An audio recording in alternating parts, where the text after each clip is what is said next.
એક નવી વિડીયો શ્રેણી લઈને આવી ગયા છીએ આપણે કે ધોરણ 8ની વિડીયો શ્રેણી. જી હા મિત્રો, ધોરણ 8ની વિડીયો શ્રેણી લઈને આવી ગયા છીએ. વિષય છે સામાજિક વિજ્ઞાન. આજનો આપણો પહેલો વિડીયો ધોરણ 8ની વિડીયો શ્રેણીનો. તો એજ્યુશ્રેયા મિત્રો, આ એજ્યુશ્રેયાને સબસ્ક્રાઈબ કરવાનું ભૂલતા તો નહીં જ. ચલો હવે આપણે ધોરણ 8 વિશે સામાજિક વિજ્ઞાન છે. તો એનો પહેલો પાઠ છે કે ભારતમાં યુરોપિયનો અને અંગ્રેજી શાસનની સ્થાપના. ભારતમાં, આપણા દેશ ભારતમાં યુરોપિયનો એટલે યુરોપના જે લોકો, જેની પ્રજા, જેના રાજા વગેરે છે, એ આપણા ભારતમાં આવ્યા અને અંગ્રેજી શાસનની સ્થાપના કરી. એવો આપણો આ એક પાઠ છે. એ આપણે જોઈશું. એનું થોડું પહેલો ભાગ એનો જોઈશું. બીજા ભાગમાં આપણે નવા વિડીયો આવતા રહેશે, બીજા વિષયો પણ આવતા રહેશે, એ પણ તમે જોજો. ઈસવીસન 1453માં તુર્કોએ કોન્સ્ટેન્ટિનોપલ જીતી લીધું અને ભારત અને યુરોપ વચ્ચેના વેપારનું એક મુખ્ય મથક હતું. મિત્રો, આ તુર્કો છે એક દેશ છે જેણે ઈસવીસન 1453ની અંદર આપણું જે ભારત અને યુરોપ એ બંનેની વચ્ચે એક કોન્સ્ટેન્ટિનોપલ નામનો એક જમીન માર્ગ હતો. જમીન માર્ગ મારફતે આપણા ભારતમાંથી જે માલ સામાન છે એ યુરોપમાં જતો હતો. એ વેપારનું એક મુખ્ય મથક હતું. કોની વચ્ચે? તો કે ભારત અને યુરોપની વચ્ચે. ઓકે, તે વેપારનું મુખ્ય મથક હતું. હવે કે ભારતનો માલ યુરોપ અને પશ્ચિમના દેશોમાં જતો બંધ થઈ ગયો. બંધ કઈ રીતે થયો? તો મિત્રો, ઈસવીસન 1453માં બંધ થયો. કઈ રીતે? તો કે તુર્કોએ આ જે જમીન માર્ગ હતો કોન્સ્ટેન્ટિનોપલ, જે મુખ્ય મથક હતું, એને જીતી લીધું. એટલે તુર્કોએ જીતી લીધું. એટલે તુર્કોએ કહી દીધું કે ભાઈ આ અમારું છે, અહીંયાથી તમારો માલ સામાન જઈ શકે, આવી શકે નહીં.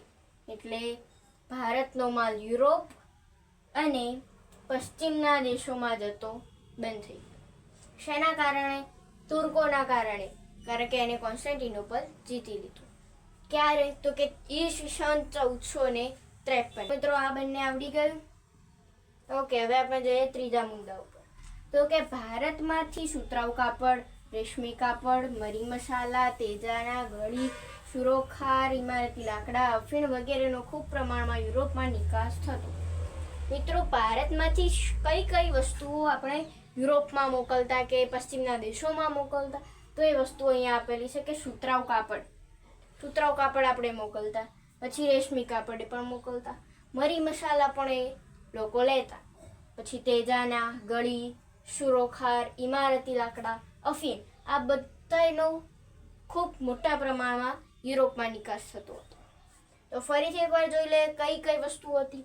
સુતરાઉ કાપડ, રેશમી કાપડ, મરી મસાલા, તેજાના ગળી, સુરોખાર, ઇમારતી લાકડા અને અફીણ. ઓકે, તો એનો આપણા ભારતમાંથી યુરોપમાં અને પશ્ચિમના દેશોમાં નિકાસ થતો હતો. તો હવે બીજો મુદ્દો છે કે યુરોપના લોકો માંસાહારી હતા અને માંસને સાચવવા તેઓને મરી મસાલાની જરૂર પડતી. તો મિત્રો, અહીંયા જુઓ કે યુરોપના લોકો માંસાહારી હતા. ઓકે, તો એ માંસાહારી લોકોને માંસને સાચવવા એનો ખૂબ જથ્થા પ્રમાણે એ સંગ્રહ કરતા, તો એને સાચવવું તો પડે. સાચવવા માટે તેઓ મરી મસાલાની જરૂર પડતી તેઓને.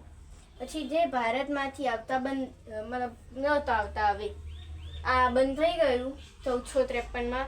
તેથી ભારતમાંથી મરી મસાલા ને બધું નહોતું આવતું. આમના જે યુરોપના જે માંસાહારી લોકો હતા એને માંસ સાચવવામાં તકલીફ પડતી. હવે આગળ જોઈએ કે તેના કારણે યુરોપિયનોએ ભારતનો માલ લેવા નવો જળમાર્ગ શોધ્યો. આ મિત્રો, કોન્સ્ટેન્ટિનોપલ શું હતું? એક મુખ્ય મથક હતું, પણ શું હતું? જમીન માર્ગ હતો જે યુરોપ અને ભારત વચ્ચેનું વેપારનું એક મુખ્ય મથક હતું, જમીન માર્ગ. ઓકે, અને હવે એ જમીન માર્ગ બંધ થઈ ગયો. તેથી યુરોપિયનોએ ભારતનો માલ લેવા માટે, એનો નવો માલ લેવા માટે એક નવો જળમાર્ગ શોધ્યો. એટલે કે તે જમીનમાંથી જતા હતા, એના બદલે એમને એક પાણીમાંથી જવાનો એટલે કે દરિયામાંથી જવાનો રસ્તો શોધ્યો ભારત તરફ. ઓકે મિત્રો, અહીંયા સુધી સમજાઈ ગયું. તો હવે આના કેટલાક પ્રશ્નો હશે કે આના ઉપરથી એક પ્રશ્ન પહેલા મુદ્દા પરથી કે કઈ સાલમાં તુર્કોએ કોન્સ્ટેન્ટિનોપલ જીતી લીધું? તો કે જવાબ આવશે કે ઈસવીસન 1453માં. પછી કોણે ઈસવીસન 1453માં કોન્સ્ટેન્ટિનોપલ જીતી લીધું? તો એનો જવાબ આવશે તુર્કોએ.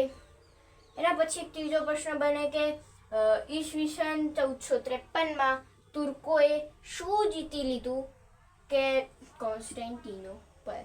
ઓકે મિત્રો, એ કોન્સ્ટેન્ટિનોપલ શું હતું? કે તે ભારત અને યુરોપ વચ્ચેનું વેપારનું એક મુખ્ય મથક હતું.